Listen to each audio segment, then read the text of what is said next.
Hi there, everybody. My name is Stan Klaus. I'm Santa's little brother, and instead of dealing in regular toys that he makes in his shop, which is weird because if you want a PS5, you're going to get it made out of wood. I don't get it. I'm also apparently very Jewish. Anyway, I deal in used toys. In fact, I got some right here. I got let's see what we got in my special GameStop bag because I'm too cheap to have a big sack like my brother got. What do we got here? We got here's a little fucked up Iron Man from the thing, the Tony Stark guy. What else we got here? Oh, we got non-drunk Hal Jordan as the Green Lantern over here. He's like, but his arms out like, give me a booze drink. I'm gonna get hammered. And then we got Leonidas over here doing nothing. He's just kind of here. He's like, am I gonna lose my head? Yeah, I am. Oops, so sorry. I think I broke it. As is. No fucking refunds, you little twerp. And then here's Ben Affleck's Daredevil. He's daring to be a devil, but he can't see you if you're coming straight at him. I also want to let you kids know that every time, and this is what pisses me off, every time you say I saw mommy kissing Santa Claus, no, it wasn't my brother. It was me. They were making out with me. And I'll tell you what, it was a lot more than just kissing. Hoo-hoo. Yeah, I see you over there in the back. Yeah, I see you. Yeah, your mama can suck a golf ball through a garden hose. In fact, I had this one broad. I tell you what, this broad, oh my God, she had the biggest fucking nipple rings. They were about the size of my fist. And instead of sitting there and making out with her and tuning in Tokyo, I thought I was trying to contact the ham operator in Guam. What do you mean my time's up? I thought I bought time for an infomercial. Also, who is the motherfucker who decided to make me look like John Wayne in the Genghis Khan movie? I mean, what the hell's Jamoka? Yeah, all right. I guess y'all want to watch some fucking asshole do a show.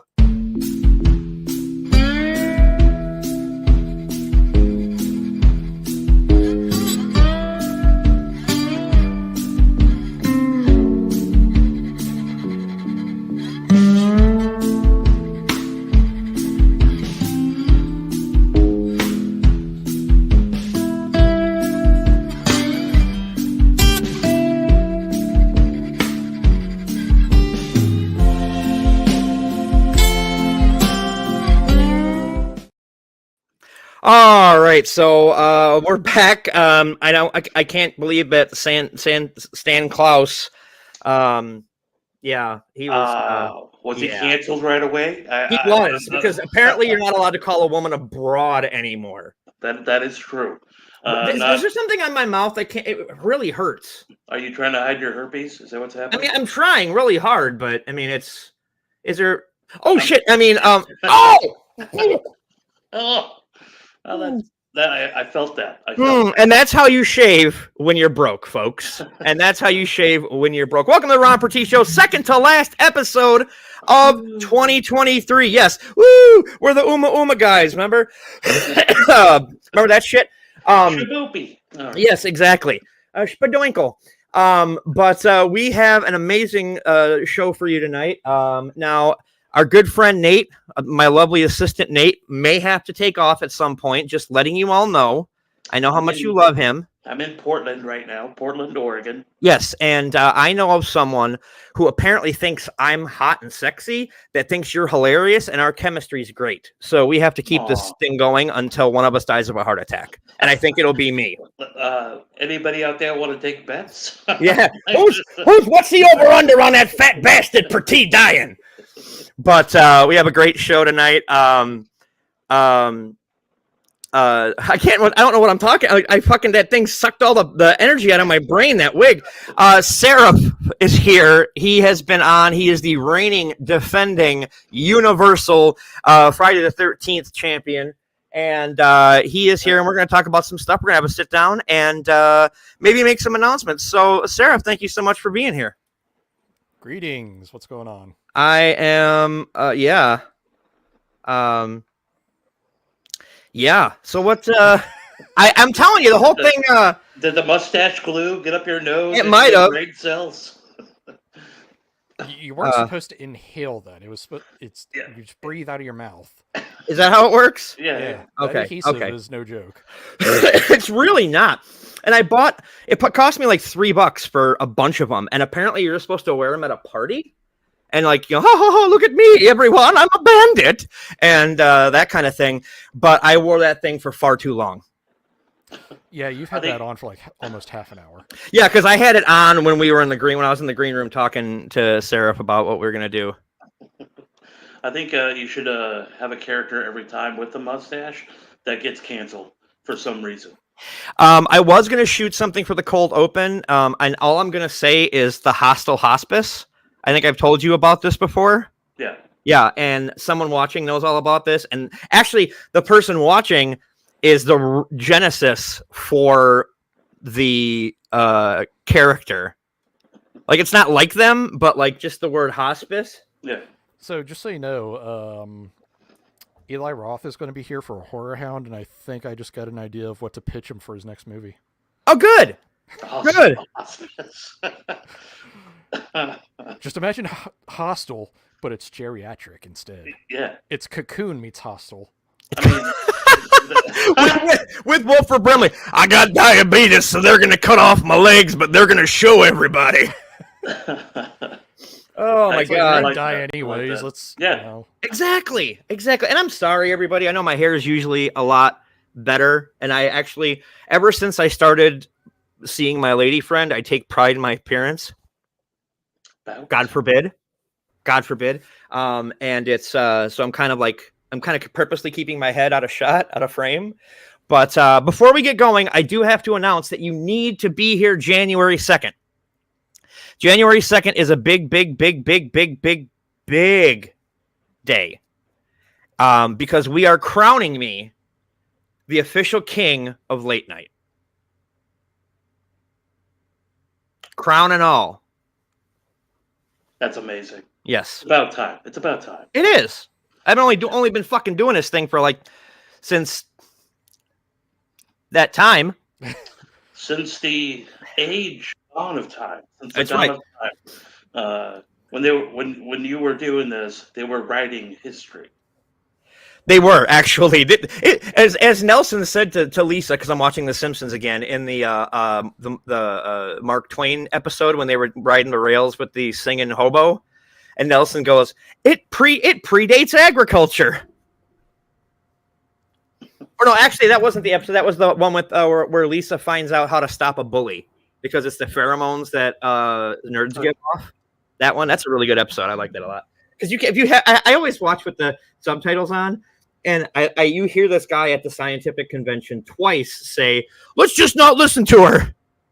Are you Superman now? I guess so. I took a shower.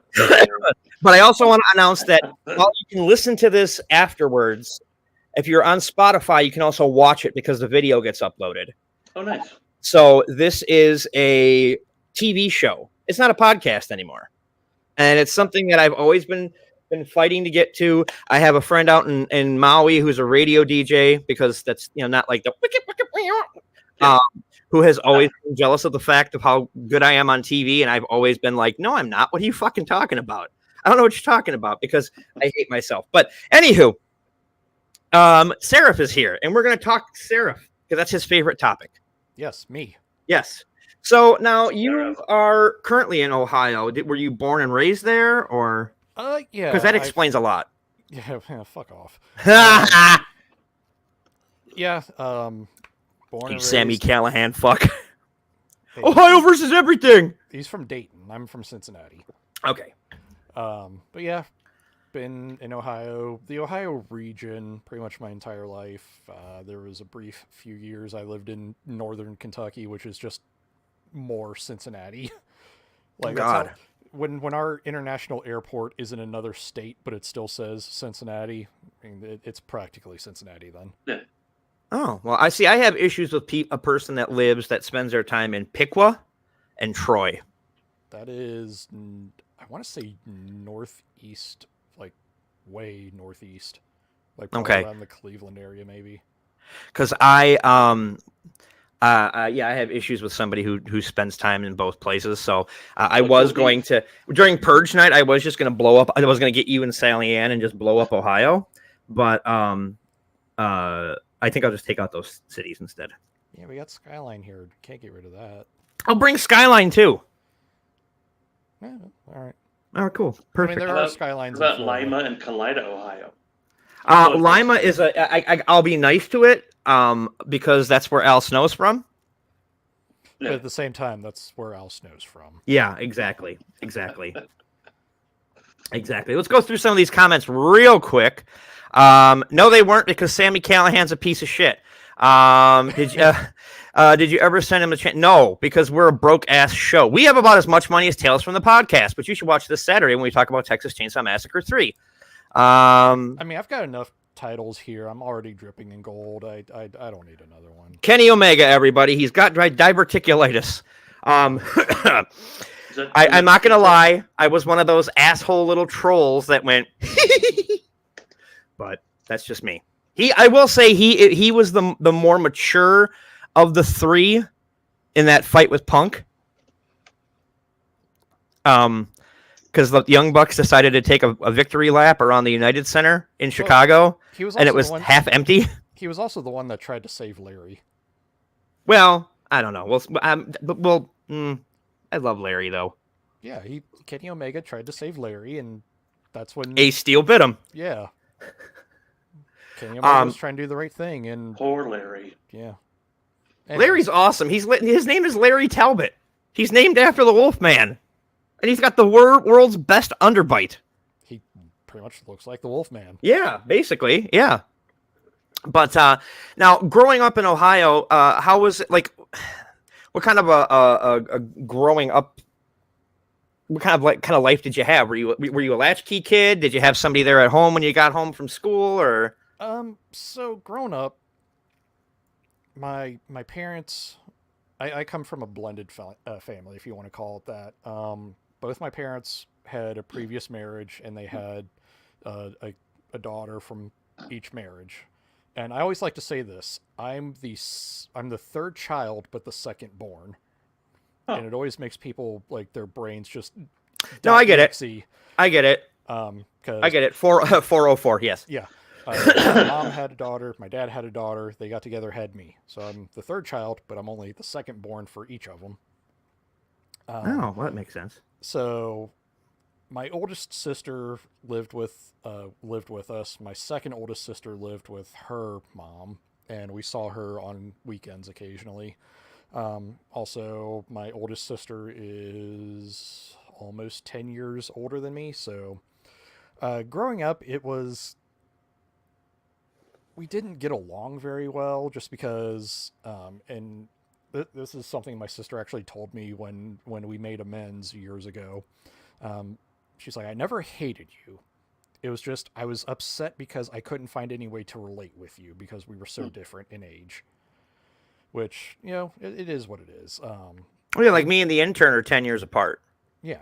Like when what the problem with him is that he always acts so old. Like he's into Frank Sinatra and Dean Martin and the Rat Pack and all that kind of stuff. And he's starting to act like my grandpa did. And it's like, I'm sorry, that's what I'm supposed to be doing. I'm the one telling people to get off my fucking lawn. Scotch and whiskey? Basically. Why not? I mean, it's just that, but that when I think I see where you're coming from, because when you have two family members that are that far apart in age that are supposed to be siblings, there is kind of a big rift between them. So I totally understand where that comes from. Yeah. I also find the separation also kind of mends the relationship better than actually living with such a person. Like, I have a better relationship with my dad, and I have a better relationship with my brother. Me and my sister, it's a rocky relationship. But the further we grow apart, like distance-wise, the better the relationship is. Yeah, it was during my sister's first marriage. When she got married, she ended up moving out to Tennessee, near Army base, because she was an Army wife. And one day, out of the blue, I just got a card, and I still have it. I can't remember where I put it, but I still have it. It was a card where she apologized. And oh, wow. She said, I'm sorry I wasn't the sister I should have been with you. I should have been helping you. I should have been, guiding you, so forth. And that's when things between us really got better. To this day, we still have our squabbles every now and then. but it's more, the squabbles we have now are more like what they should have been, had we been like maybe 2-3 years apart from each other growing up. Right. Unfortunately, we both had a real tough, bonding moment recently. I don't know. So not to really interrupt, but describe it. so your mom isn't her mom. No, my mom, we share the same mom. Oh, you do? Yes. Okay. Okay. And was that her brother, her husband too? Or is that the other sister? So what happened is, first, our mother passed away in August, and I just went back to work from being on disability leave, and it was my third day back when I got a phone call from my brother-in-law, who is that sister's husband. Okay. So our mom and her husband, within the course of 2 months of each other, both passed away. Wow. It was one of those things where, and he was the one that called me. He said, "You need to get here. You no other way to say it, but your mom's gone." So I left work, and my sister called me immediately, and she said, "I'm just making sure you're okay. Don't speed. Don't miss red lights. Just take your time getting here." And when I got there, when I got to my parents' house, they were all in the front yard. My dad, my sister, my brother-in-law, their 2 kids, and immediately just ran to my sister, and we hugged each other, and that was the hardest we ever hugged each other. Which, in a way, I'm thankful we have that relationship with each other now. I'm glad we never, all because of that card she sent. It was almost like everything between us just disappeared. Growing up, when it would be, and this is the thing that I always hated, when it was Monday night, I had to watch wrestling. My thing was wrestling, and she hated it. She was like, "It's stupid, it's fake, how can you watch this?" But tell me you struck her about her face and shoulders. No. Oh. I threw a word punch. She just looked at me and said, "What are you doing?" And then she pile drove you and said, Yeah. "See how stupid it is?" As you're like, "My neck! Ah! But Call an ambulance!" At the same time, if she worked on Monday nights, she had our mom record Beverly Hills 90210 and Melrose Place back to back, because that was on at the same time. And I would just go, "What's the difference?" And Both have stories, both have actors. yeah. And what's ironic and what's funny about it is, when she moved out to Tennessee with her first husband, he is a wrestling fan too, and he was watching wrestling. And all of a sudden, this was like the era of Stone Cold, and my sister even knew ECW wrestlers, which took me by surprise. What? There was one time I was watching an ECW DVD, and she goes, "Is that Raven?" I'm like, "How do you know Nevermore. that?" She's like, "Oh, that's Tommy Dreamer too." I'm like, "How do you know this?" And that time she was in Tennessee, because she wasn't going to say, this is a stupid show to her husband or anything. She just sat down and watched it, and she became a fan of it. See, that's all it takes. Everybody has that. It's like with comic books. Stan Lee used to say, you have to make sure that every comic book is easy to lure someone in, because every comic is someone's first comic. Yeah. And it's I know someone who's really pissed at me because I keep giving them comics. I'm like, "Here, you want this? You're going to want to read this. Take this." And they're like, "You're never getting this back." I'm like, "No, I'm giving it to you. It's fine. But I haven't read the last ones." Like, no, it's one of those situations when you find something that you love and you just want to shove it in someone's face because you're so excited about it. It's really hard because I love my penis so much. But now I like how you took the story from a dead mom regaining a relationship with a sister to your penis. That's all what it's about. But no, what I was going to say is, I know what it's like when I remember I actually had the chance to go say goodbye to my mom. She didn't know what was going on, but and I couldn't drive down there. There's no way. Like, you had somebody to tell you to be calm. I had lost my fucking shit when the doctor's like, "You might want to come say goodbye." And I'm like, so I got Andy from Shameless Place, the band Shameless Place. He lives like 5 minutes from me, and he came and got me at 10 o'clock at night, drove me half an hour to the hospital, waited in the parking lot for me to come out. And he was like, look, I know the only thing that calms you down. So he put Ozzy on the radio as we drove back, except it was Under the Graveyard. So you might want to pick a different song, pal. You might want to pick a different song. Yeah, I made sure when I left work, I turned, because I normally have like podcasts or I'll just have random music playing off my phone in my car. I turned off the stereo, I turned off the podcasts, I turned off everything because I know no matter what, and it makes me laugh to an extent. You know, life is cruel and has a twisted sense of irony. And I know if I was to turn on the radio, I'd be hearing something or whatever, and I'm like, well, okay, that's funny, because I honestly I use dark humor to cope. My entire family does, and it would something like that would make me chuckle. I'd be like, oh, okay, that's a good one. I see what you're doing. Fuck you, but I see what you're doing. Right. Yeah, that's now. All this horribleness aside, growing up in Ohio, was there anything that you wanted to be growing up? Like, did you go to college at all, or are you a college graduate? So, when I was growing up, I remember, going back, one of the first cognitive memories I have is watching SummerSlam '88. That's the first ever pay-per-view I've ever seen. That's the first ever wrestling I remember watching. That was Mega Powers versus the Mega Bucks? Yep. Okay. And I still remember, God, I'm a nerd. I had a cold that night, and I was wearing like a little button-up flannel pajama type shirt, and I was constantly just wiping my nose on my sleeves. But I was enjoying watching wrestling, and at the time I was like, I want to be a wrestler when I grow up. And then I started getting into basketball, and when we had cable, and I remember one night just turning on WGN and seeing a Chicago Bulls game, and I was eyes on the screen the entire time. As I got older, as I got more into my teens, baseball was more my thing, and I won't say I was phenomenal or anything, but I felt like I was pretty good.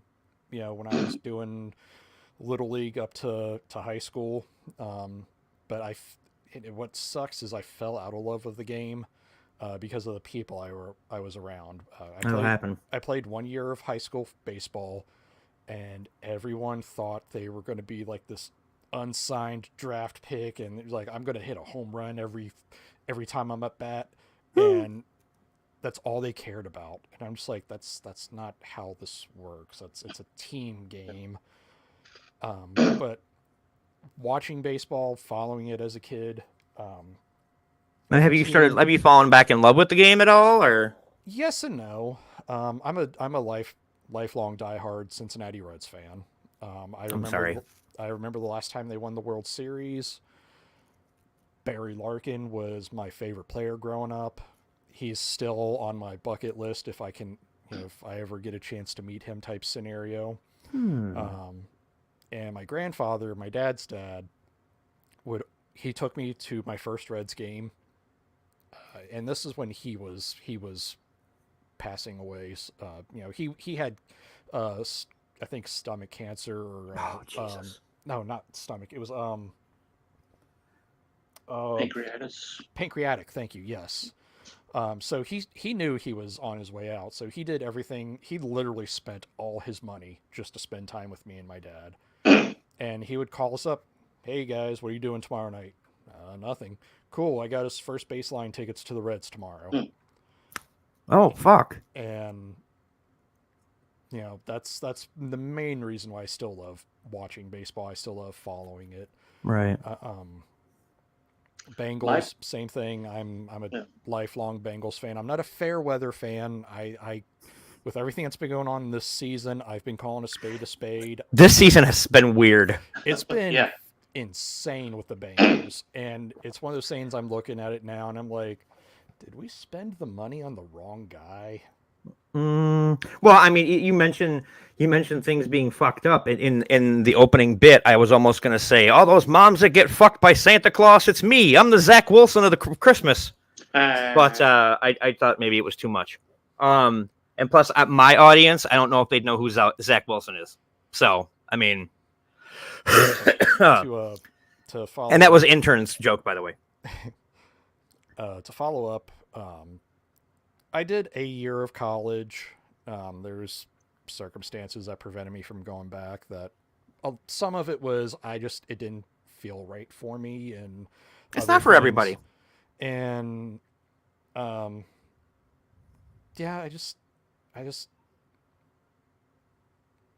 don't know what to say. It's one of those things where I still don't know exactly what I'm supposed to be doing, and I've been seeing more and more stories, and again, the universe has its own twist of fate of things, and I get these stories on Facebook and Twitter and Instagram, like so and so was 50 before they did this, so and so was 45 before they did this, so and so was 60 before they did this. Bottom line is, there's still time, and I'm just sitting there going like, well, I mean, when I see that, when I see somebody say Regis was 56 when he made it as a host, I'm like, fuck you, no.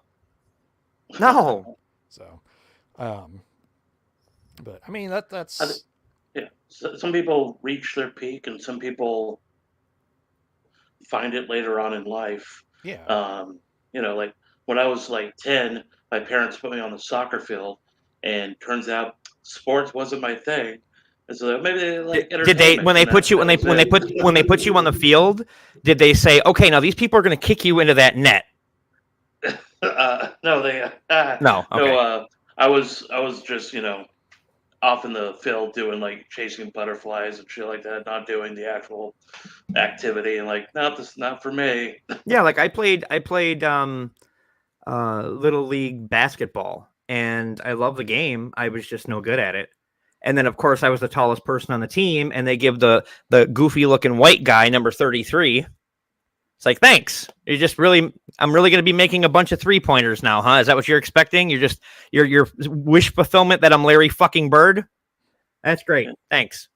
But I found my calling stand-up comedy. I'm glad I found it. And if I die not making it, at least I'm still doing what I love to do. And yeah, I'm not, like, I'm debating on Wednesday night to sleep in my car or spending the last few bucks I have on a hotel. And I'm okay with those decisions in my life at 44, because I'm still doing the thing I love to do. And you'll find something that you love to do that much, or not. Maybe not. Maybe you're destined to know all about Friday the 13th just for that one show on Ron Bertie. Well, I mean, but you got to remember, there's also something else we're going to talk about in a little bit. That you seem to, when I brought it up, it seemed to like pique your interest. Like you could cut glass with your nipples type thing. Yeah, that's one way to say it, I guess. I mean, because that's what I do before I go to bed. It's like, let's see how sharp they are tonight. Or I start nursing a small baby. I'm like, I'm a mother. You can't kill a mother. But now, Ohio seems to be the place for you, Drew Carey.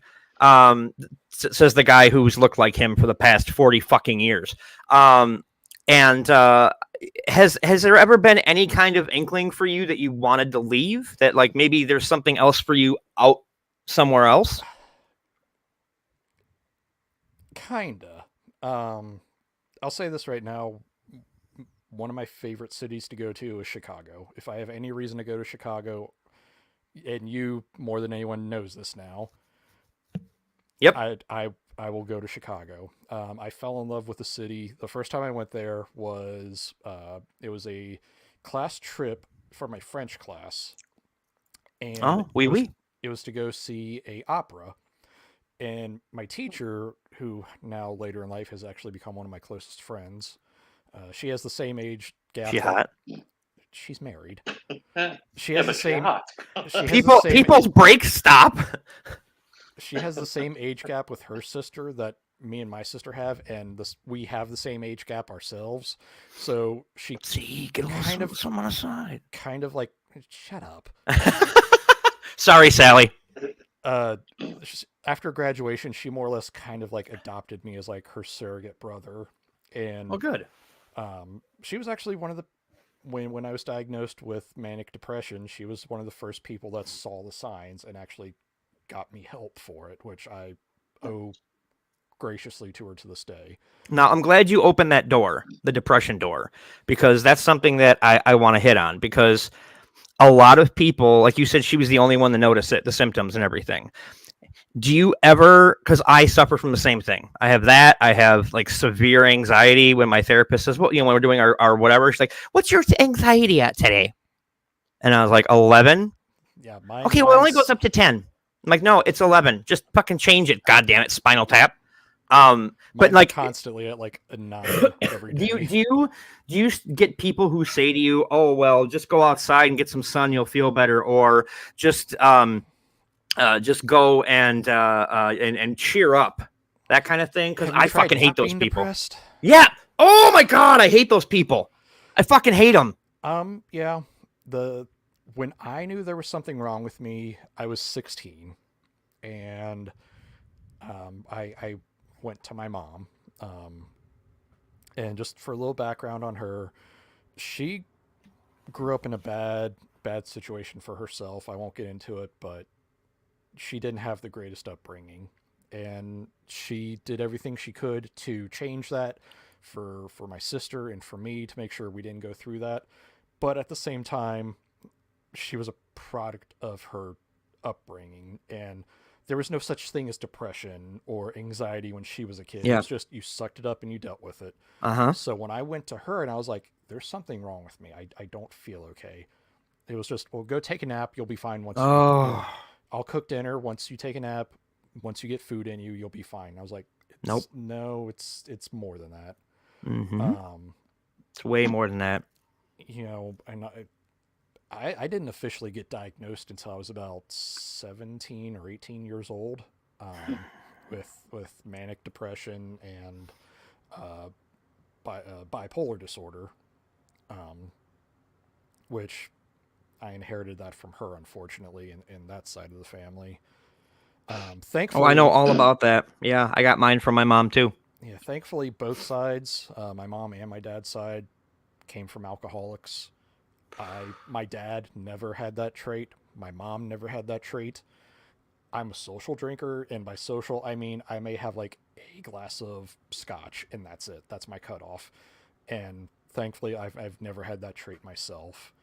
Um, but again, like I said, for her, there was no depression, there was no anxiety. It was just you sucked it up, you dealt with it. And my dad was more understanding, but he didn't exactly get it. Like, because his upbringing was, and this even happened when my mom passed away. It happened when my brother-in-law passed away. The thing my dad would always say: "Day rolls on, doesn't stop for anyone." And but at the same time, when he knew I wasn't okay, and the doctor said he needs to start seeing a therapist, he needs to go to therapy, my dad's insurance didn't cover mental health because it wasn't a physically seen thing. And I remember hearing my dad yelling on the phone to his insurance company, like, he needs to get this. He needs to see a professional. And I just sat there. I was like, for someone that doesn't exactly understand, Right. that meant so much to me. That's when you know somebody cares about you. Yeah. Is when And I'm they and I'm don't not get it, but they want to help. and I'm not saying my mom didn't care. She did. It just her thing was, well, how come you can talk to them but you can't talk to me? Oh yeah, yeah. Because my mom never got the help she needed, which we all encouraged her. We all wanted to be there for her. Like, we even said, we'll do family counseling, we'll do family therapy. Mhm. She just thought she was going to be turned into the bad guy, and that was never the case. And it hurts that all the stuff went unresolved when you know all the fighting, bickering we had growing up, from me and my sister being having the age difference, to my mom and you know, the bullshit my dad had to put up with his ex-wife. Like, it was, if it was one of those things where like maybe we just went like once a week and we just vented, like I feel like everything probably would have changed for the better. Well, sometimes that's all you need is somebody to listen. Yeah. And even for her, you know, even if she just said, "Hey, this is why I'm upset. This is why I'm feeling this way." Like, great, get that out. I would try to talk to her, and I would say, you know, tell us what you need, tell us what you want from us, and well, you just won't get it. You won't understand. So That's. Do you smell something burning, Nate? Yeah, I'm sorry. All this wonderful talk. I do have to go. I do apologize. I'm in Portland, and I smell something burning in my next door to the hotel. I'll thank you guys so much. You guys have been amazing. We'll see you next week. Full episode. I'll be there. So here's a recreation of what's going on with Nate right now. My baby, my baby. Don't worry, ma'am. I'll save your baby. Oh, thank you, Mr. Canseco. My cat. Never fear, ma'am. I'll save your cat.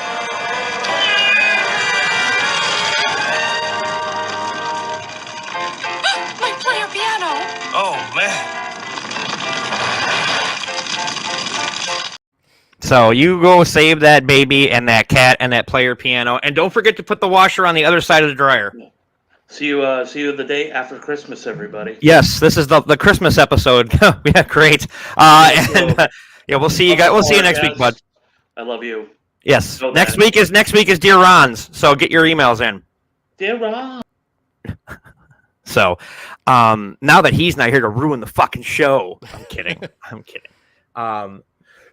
But no, I even though because I tried to kill myself when I was 11 and I don't hide it. I never got any therapy. Started going to a therapist until just recently, just before my mom died, and so I've only been in therapy for maybe 4 or 5 years tops. And so that's the thing about therapy is while it's great and it helps you, but you just get through the shit that's bothering you that week, and you don't get a chance to really dive into the stuff that's buried underneath. right.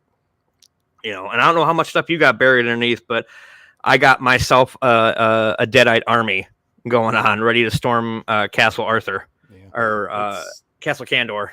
Yeah. So it's not that bad for me. I hate saying this, but it's kind of the truth. It's kind of what happened. I've kind of learned to not the term that comes to my head is self-soothe. Like, when they say let the baby self-soothe, like that's not the right word, but it's not that I'm trying to bury something. It's just like, okay, this is what's in front of me. How do I get past it? right. And Right. that's just what I do. And then I try to find comfort in something, and that's part of the reason why I listen to podcasts when I go to bed. If I'm either at home, I just have it playing out of my phone, or if I'm, with Sally Ann, my girlfriend, I'll have my earbuds in and I'll listen to. Hi, Sally. She might be asleep. I know she was trying to stay up for this, but Well, she can rewatch it. yeah. But my thing is I listen to stuff that has, it's either wrestling or horror based, as long as it's like ideally for me, for some reason, if there's like 3 people talking, that's like perfect for me, because at that point I just feel like I'm sitting there part of the conversation and I don't have to say anything. Right. Like when I go to bed, I'll put on like old clips of Howard Stern that are like 3 hours long. Yeah. And then you get Howard, Robin, Artie, Fred, everybody talking. So it's just kind of like, and it puts you to sleep. Yeah. Like I fell asleep last night to the Cultaholic Golden Age show that they did. It's fucking amazing. And I'm on the 3rd one. And they're talking about everybody who left and everybody who came in and all this other kind of stuff and all this stuff. It's really informative. And I had no idea how much Andre got paid for Mania 3. It was like almost $2 million just to do the job. Yeah, because he was hurting. Like he's like, I'll do it, but you're gonna pay me. Mm-hmm. But that's also the reason I listen to like directors' commentaries on movies, and it's I don't know, a safety blanket, if you want to call it that. I don't know. But Well, I totally get what you're saying. It's now I know I have a hard time with this, and everybody's problems are their own, but I have a problem living in the moment. Whenever something good happens to me, I always immediately wait for the other shoe to drop. yep. You know, when I met my lady friend, I was just like, oh my God, why do I have a hot chick? This is not supposed to happen. This is out of pity, blah, blah, blah. And to this day, she still constantly has to say, no, I want you, and you're cute and you're funny, and I like everything about you. And she's amazing. And I'll be honest, I'm over enthusiastic when talking to her, and I shouldn't be, because I just need to realize, she has a life, I have a life, she's not going anywhere, and I'm not going anywhere, and I just need to take that, and I care about her a lot, and she cares about me, and we're friends too, and that's the important part, I think. But I still have a hard time living in the moment. I was on the TV, and they talked about me on the NBC affiliate for Blankfest, and they called me and JJ local legends. And I thought to myself, no, that's not, and everybody, including Sally Ann, said, you are, just shut up and take it. Yeah. Even JJ was like, just take it, dude. So is that something that you have a problem with? Yeah. Yeah. Generally, whenever something good happens, I immediately go, okay, what's the opposite? What's going to happen? What's the catch?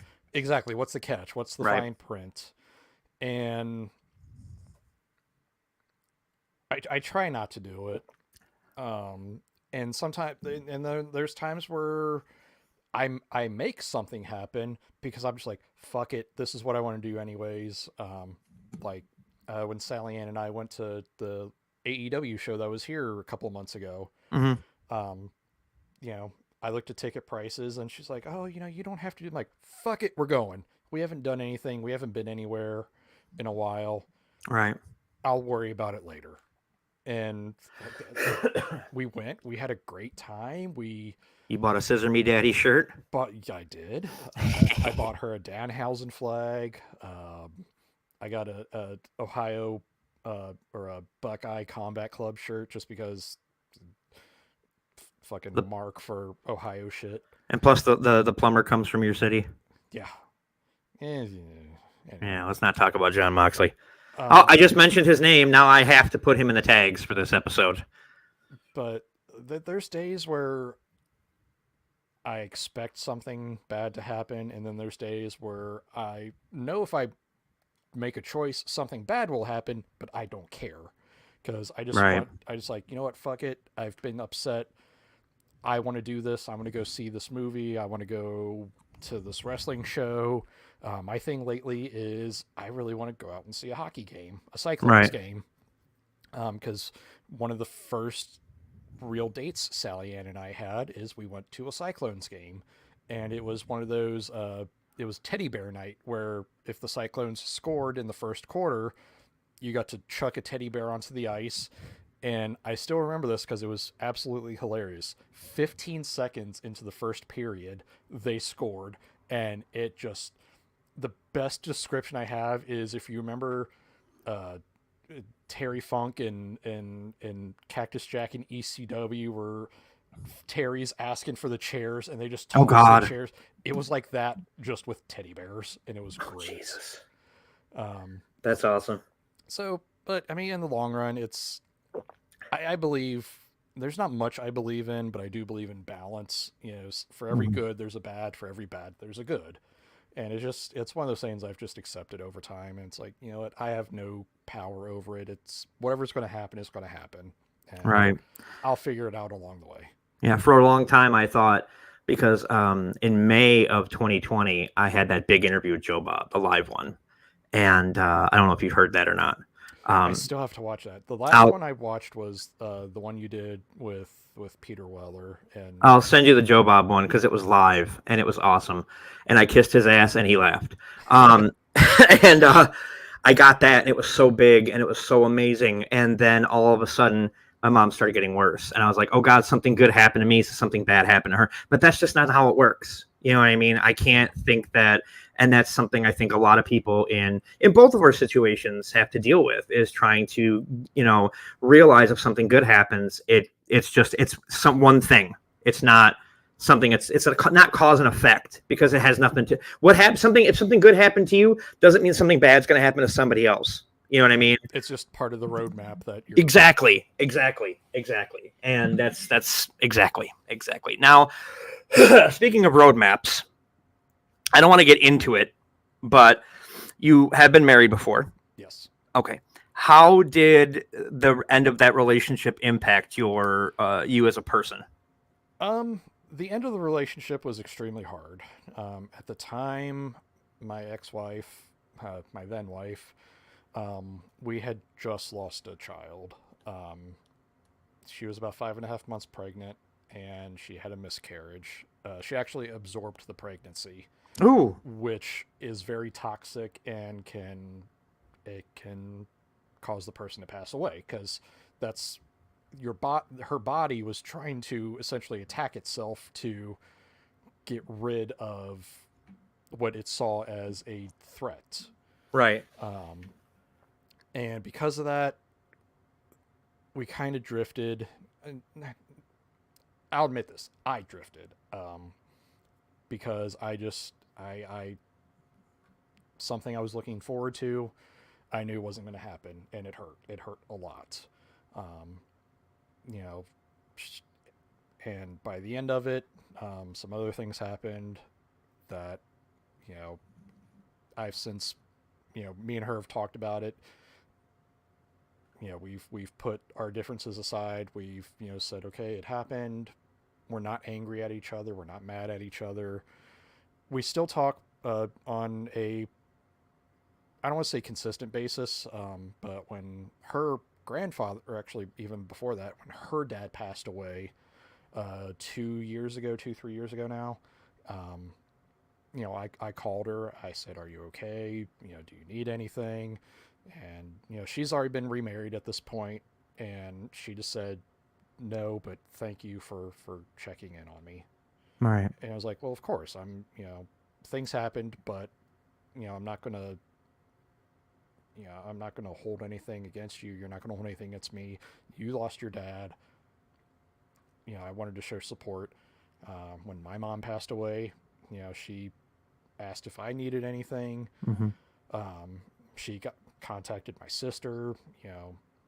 Well, she was a big part of your life and your Yeah. family's life for a while. So that's you So- can't just erase that. Yeah, so we're still friends. But we both acknowledge that we have our own lives living right now. The one day a year we actually talk to each other is the day that we found out we lost the baby. And, we just say, we send a text message, "Are you okay? How are you doing?" And, we still, we don't hold any animosity towards each other. It's what happened. It didn't work out. It sucked for both of us in the end, but there's no point of holding ill will, wasting that energy, wasting that time and emotion. So That makes sense. Now, moving on to buzzier topics. yes. You see what I did there? Now, you're with Sally Ann, who's another Twitch streamer, who's amazing. She's fantastic. She still owes me some mac and cheese, so when you're watching this back, yeah, if you won't eat it, I will. Now, how did mac and cheese? Yes. Yes, how did that all come about? Like, because I know, if I remember correctly, you kind of really pursued her. Is that correct? I did. Yes. I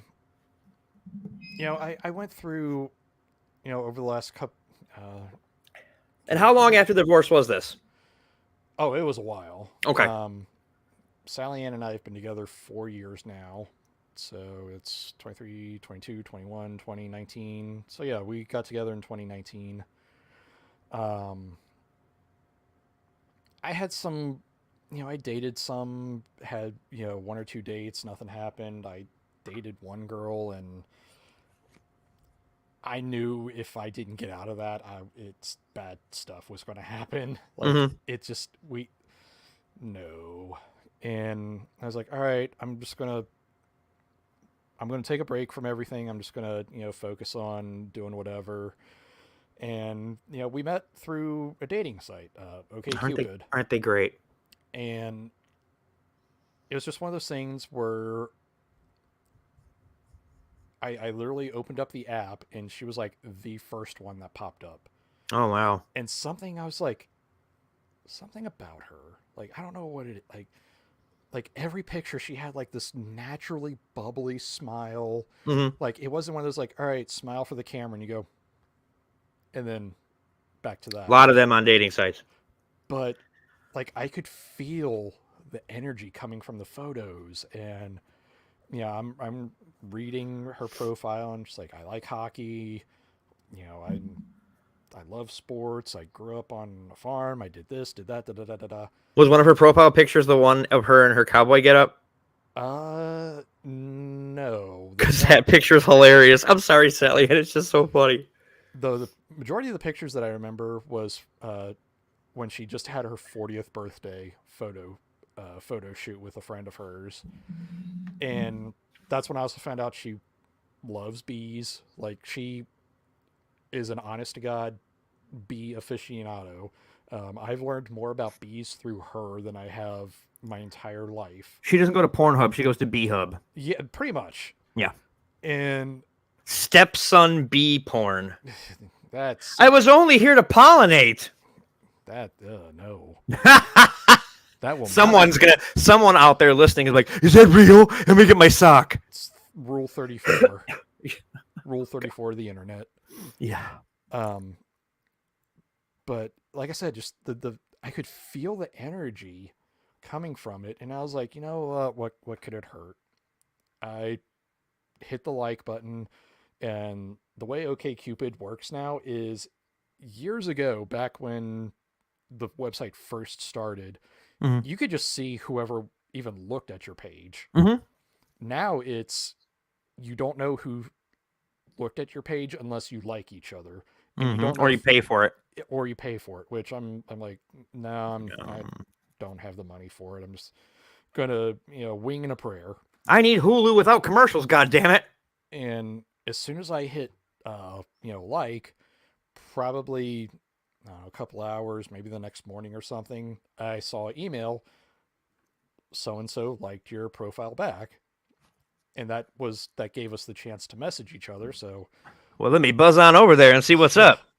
And then we started talking, and she was very transparent, and I appreciated it more than anything. She's like, "Hey, just so to let you know, I'm also talking to this other guy.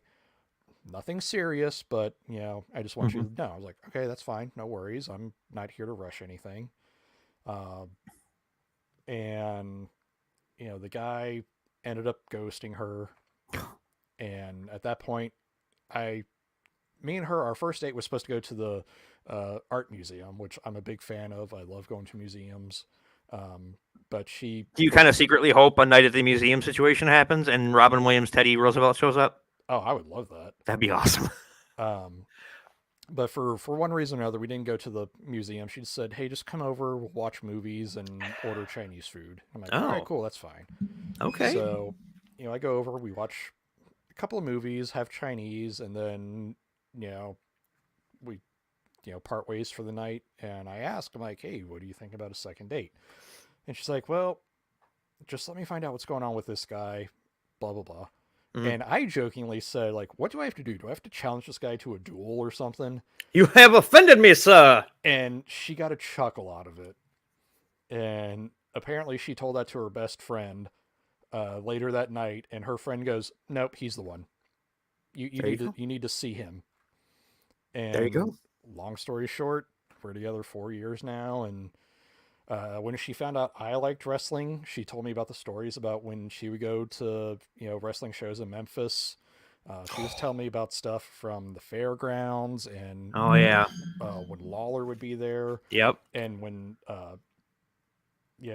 Glenn Jacobs, who's The Christmas creature. Unabomb. Yep. Dr. Isaac Yankem. So it makes me wonder if she ever went to what the fuck was Cornette's thing called? Smoky Mountain. Well, yeah, I wonder if she ever went to Smoky Mountain. If she saw Unabomb, because that was Smoky Mountain. Well, she didn't see. I don't think she saw him wrestle. It was like literally because her dad was like a local celebrity for the most part. He was the fire chief. Right. He is in like a referees hall of fame for high school football. And whenever Glenn Jacobs, aka Kane, because he grew up in Tennessee and his family grew up in Tennessee, whenever they came by for football, like her dad would always talk about like, so yeah, I met this guy today, his name's Glenn, and he says he does wrestling around the Memphis area. And years later turns out, oh, that was Kane. That's who he knew, that's who he met. And I hear if you stay away from politics with him, that he's not a bad guy. Yeah. Another my sister's best friend growing up, she actually lived in Knox County up until a couple of years ago, and she actually got to go to one of the Knox County grill outs that Glenn Jacobs would throw, and she sent me a message one day. She's like, hey, I know you like wrestling, maybe you should take a weekend trip down here, and I know you can come meet Kane or whatever. And it just never came to fruition. And Kane as the wrestler, I still love watching his old matches. Mm-hmm. He should have retired a decade before he finally did. Mm-hmm. Sadly, Brian Zane's first favorite wrestler. Yep. And but yeah, like when Sally Ann told me that her dad met a guy named Glenn and he did independent wrestling at the time, I was like, Glenn. I was like, there's only two wrestlers I know that have the name Glenn. That's Glenn Ruth, who is Thrasher from the Headbangers, mm-hmm. and Glenn Jacobs. And she's like, no, it wasn't a headbanger. I know who you're talking about. What? It was this tall guy that when he put his arms up and brought him back down, was there tons of fire? Yeah. But yeah, I geeked out over that. I was like, oh, that's so cool. And then Sally Ann was like, so you like wrestling? Like, no, never watched it. Yes. And that was another thing that helped us, find a common ground with one another. And, we still watch wrestling now. She is diehard with AEW. Again, I'm I call a spade type person. Right. When there's shows where AEW sucks, I will say that show sucked. Like, I pretty much cut out Rampage entirely now. I don't watch Rampage. That's probably for the best. There have been a few times, like, I know if Emi Sakura is on, trying to think of who else. I know Danhausen is mostly on Rampage now most of the time. Mm-hmm. Still wearing a Jake Hager's hat. Yeah. And then vice versa. If there's a WWE pay-per-view, we'll watch it. We watched War Games together, which is pretty good. It was a good show. It was the only match I didn't care for was the women's Hell in a Cell. I just didn't think it needed to happen. Yeah, I'm trying. I think that was probably my least favorite match too. But ultimately, at the end of the day, the only thing people are remembering from War Games is Punk coming back. Randy Orton was exactly. Oh God! Yeah, stop. Have you seen the images of AJ and? When I saw AJ come back, I was like, he like it's like he saw Randy Orton. It's like, hold my beer. Hold my Bible.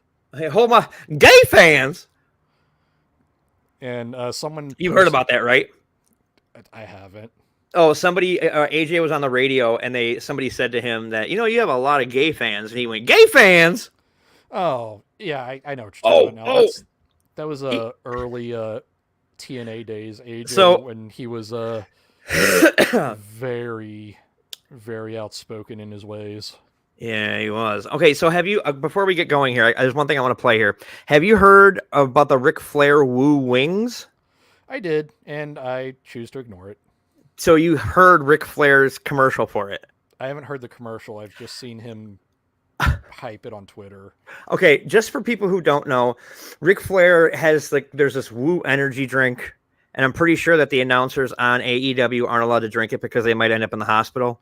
Mushrooms. Yeah, and now there's Woo Wings. Now this is Ric Flair saying Woo Wings. No. Wings! So bad. Wings! I just think it's so funny. And whenever I hear it, all I can think is, "Bitch, are you for real?"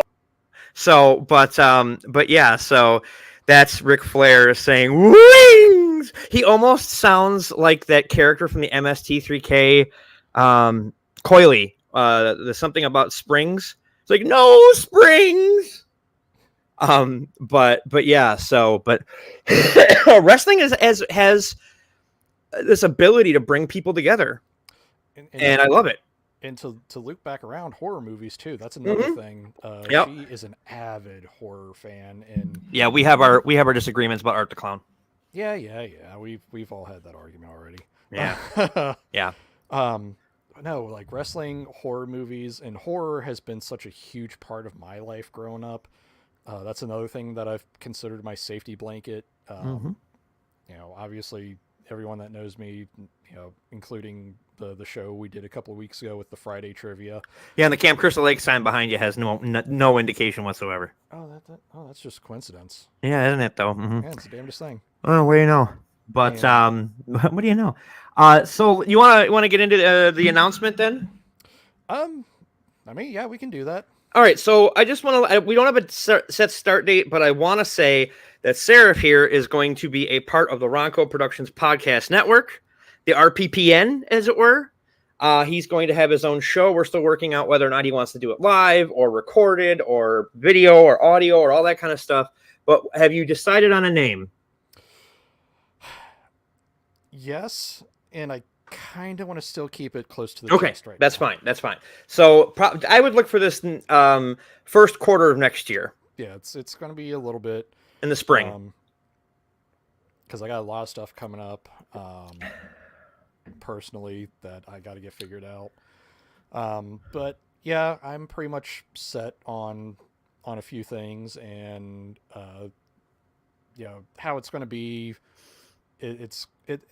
Overall, it's going to be like just a general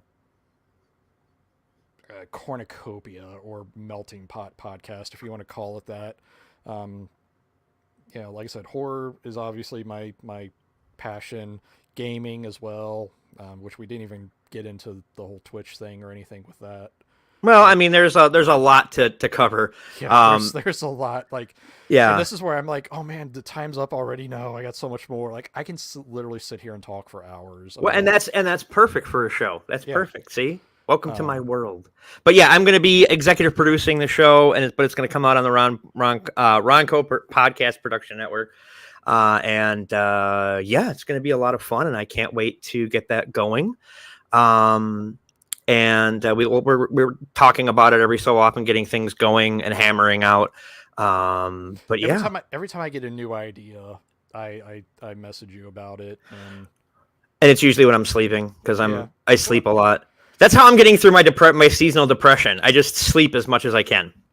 Well, things literally will just hit me. Like, I can wake up, like 3 a.m. and have to go to the bathroom, and then all of a sudden I'm like, oh wait, that'd be a great idea, and then that's where I come up with most of my ideas. Is I'm either driving, where you don't have to really think, you just go where you're supposed to go. I'm going to the bathroom, or I'm taking a shower, where you can just turn your brain off. Like, I took my brother up to Mega Media Exchange today, and on the way back, immediately in my head, I thought of the Santa Claus thing. Yeah, and that's how quick it was. So the title that I came up with, because the original one that I was thinking of, and when I messaged it to you, you're like, oh, that's nice. Yeah. It has a Texas Chainsaw tie to it. And I was frantically looking through Google and everything to make sure no one had the name. And I'm looking like, how do I trademark something? Like, because it still might be something I might hold on to in my back pocket. Right. But we haven't made any decisions yet on anything. So it's the second name though, like, the tongue-in-cheek with it, I was like, okay, I like that. And it has another inspiration that I'm borrowing from that But when I thought of it, I was like, okay, it has different connotation. It has this connotation for what this is, and that also helps kind of tie into what the topics would be. And I was like, okay, I like that. Like the more I looked at it, the more I thought about it, I was like, okay, that's really growing on me. Right, awesome. Well, that is time. I'm going to drop you below. You don't have to leave right away. You can wait for the. I'll bring you back up after the show is over. A little bit of inside baseball there. I'm showing you how the sausage is made, but I'll talk to you in just a second. I just got to wrap things up here. So, the big question is here at the end of the program.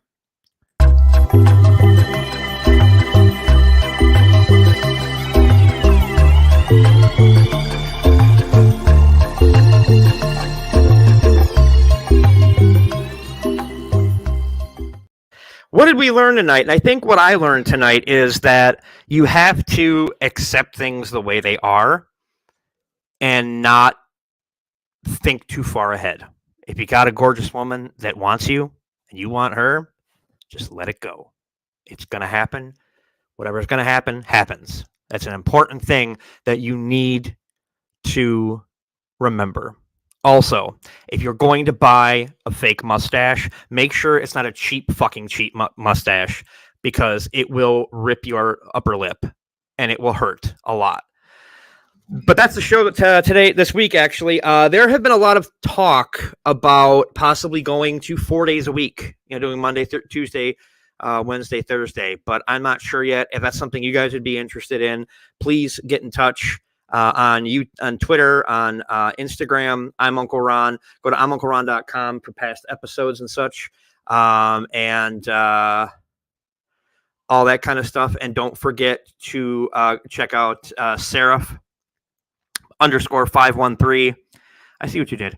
Tserrof, TSERROF _513 on Twitch, on Instagram, and I think it's on X or whatever the fuck you want to call it. I think that's the same thing on X.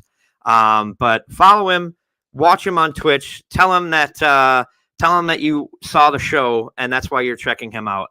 But his streams are a lot of fun. I can't wait to get going next year on the show with him. We have one last show next week, so please send in your letters to Dear Ron. It's the ronpertishow@gmail.com. Ask for advice, and I will give it to you. And I don't know if that's a good thing or a bad thing.